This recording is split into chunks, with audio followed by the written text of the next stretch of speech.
Hello, cuties, big and little rascals and troublemakers.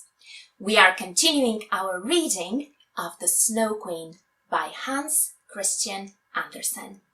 This is part 7. In the previous episode, Gerda was kidnapped by robbers and saved from certain death by a little robber girl.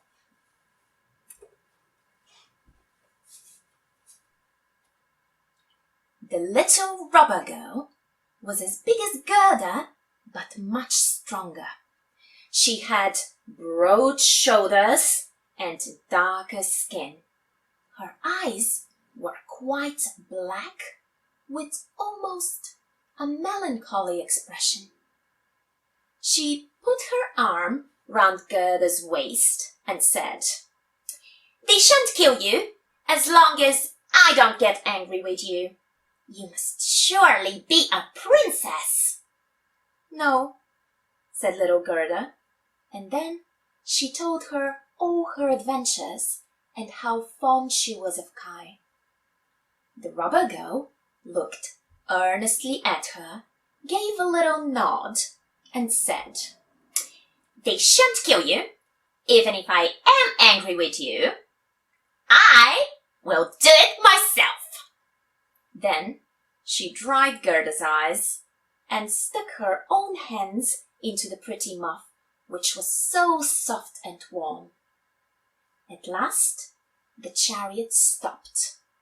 They were in the courtyard of a robber's castle, the walls of which were cracked from top to bottom. Ravens and crows flew in and out of every hole, and big bulldogs, which each looked ready to devour somebody, jumped about as high as they could, but they did not bark, for it was not allowed. A big fire was burning in the middle of the stone floor of the smoky old hall. The smoke all went up to the ceiling, where it had to find a way out for itself.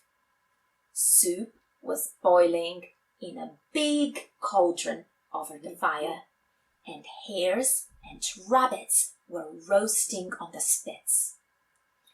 "You shall sleep with me and all my little pets tonight," said the robber girl.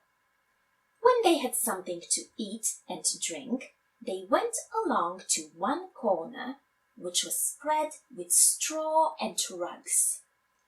There were nearly 100 pigeons roosting overhead on the rafters and beams. They seemed to be asleep, but they fluttered about a little when the children came in. "They are all mine," said the little robber girl, seizing one of the nearest. She held it by the legs and shook it till it flapped its wings. "Kiss it!" she cried, dashing it at Gerda's face. "Those are the wood pigeons," she added, pointing to some lats fixed across a big hole high up on the walls. "They are a regular rabble. They would fly away directly if they were not locked in. And here is my old sweetheart, Bay," dragging forward a reindeer by the horn. It was tied up, and it had a bright copper ring round its neck. "We have to keep him close too, or he would run off. Every single night I tickle his neck with my bright knife. He's so frightened of it." The little girl produced a long knife out of a hole in the wall and drew it across the reindeer's neck. The poor animal laughed and kicked, and the robber girl laughed and pulled Gerda down into the bed with her. "Do you have that knife by you while you're asleep?" asked Gerda, looking rather frightened. "I always sleep with a knife," said the little robber girl. "You never know what will happen. But now, tell me again what you told me before about little Kai, and why you went out into the world." So Gerda told her all about it again, and the wood pigeons cooed up in their cage above them. The other pigeons were asleep. The little rubber girl put her arm round Gerda's neck and went to sleep with the knife in her other hand, and she was soon snoring. But Gerda would not close her eyes. She did not know whether she was to live or to die. The robbers sat round the fire, eating and drinking, and the old woman was turning somersaults. This sight terrified the poor little girl. Then the wood pigeon said, "Woo, woo, woo, woo, woo, woo. We have seen little Kai. His sledge was drawn by a white chicken, and he was sitting in the Snow Queen's sledge. It was floating low down over the trees while we were in our nests. She blew upon us young ones, and they all died, except we two. Woo, woo, woo." "What are you saying up there?" asked Gerda. "Where was the Snow Queen going? Do you know anything about it?" "She was most likely going to Lapland, because there is always snow and ice there. Ask the reindeer who is tied up there." "There is ice and snow, and it's a splendid place," said the reindeer. "You can run and jump about where you like on those big glittering plains. The Snow Queen has her summer tent there, but her permanent castle is up at the North Pole on the island which is called Spitsbergen." "Oh, Kai, little Kai," sighed Gerda. "Lie still, or I shall stick the knife into you," said the robber girl. In the morning, Gerda told her all that the wood pigeons had said, and the little robber girl looked quite solemn, but she nodded her head and said, "No matter, no matter. Do you know where Lapland is?" she asked the reindeer. "Who should know better than I?" said the animal, its eyes dancing. "I was born and brought up there, and I used to leap about on the snow fields." "Listen," said the robber girl. "You see that all our men folks are away, but Mother is still here, and she will stay, but later on in the morning she will take a drink out of the big bottle there, and after that she will have a nap. Then I will do something for you." Then she jumped out of bed, ran along to her mother, and pulled her beard and said, "Good morning, my own dear nanny goat."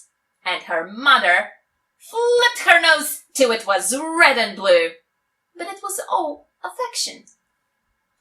As soon as her mother had had her draught from the bottle and had dropped asleep, the little robber girl went along to the reindeer and said, "I should have the greatest pleasure in the world in keeping you here to tickle you with my knife, because you are such fun then. However, it does not matter. I will untie your halter and help you outside so that you may run away to Lapland. But you must put your best foot foremost and take this little girl for me to the Snow Queen's palace, where her playfellow is." "I have no doubt you heard what she was telling me, for she spoke loud enough, and you are generally eavesdropping." The reindeer jumped into the air for joy. The robber girl lifted little Gerda up and had the forethought to tie her on, nay, even to give her a little cushion to sit upon. Here, after all, I will give you your fur boots back, for it will be very cold, but I will keep your muff. It is too pretty to part with. Still, you shan't be cold. Here are my mother's big mittens for you. They will reach up to your elbows. Here, stick your hands in. Now your hands look just like my nesting mother's. Gerda shed tears of joy. I don't like you to whimper, said the little robber girl. You ought to be looking delighted. And here are 2 loaves and a ham for you, so that you shan't starve. These things were tied on to the back of the reindeer. The little robber girl opened the door, called in all the big dogs, and then she cut the halter with her knife and said to the reindeer, Now run, but take care of my little girl. Gerda stretched out her hands in the big mittens to the robber girl and said goodbye, and then the reindeer darted off over briars and bushes, through the big wood, over swamps and plains as fast as it could go. The wolves howled and the ravens screamed, while the red lights quivered up in the sky. There are my old northern lights, said the reindeer. See how they flash! And on it rushed, faster than ever, day and night. The loaves were eaten, and the ham too, and then they were in Lapland. This is the end of today's episode. Goodbye for now, and good luck.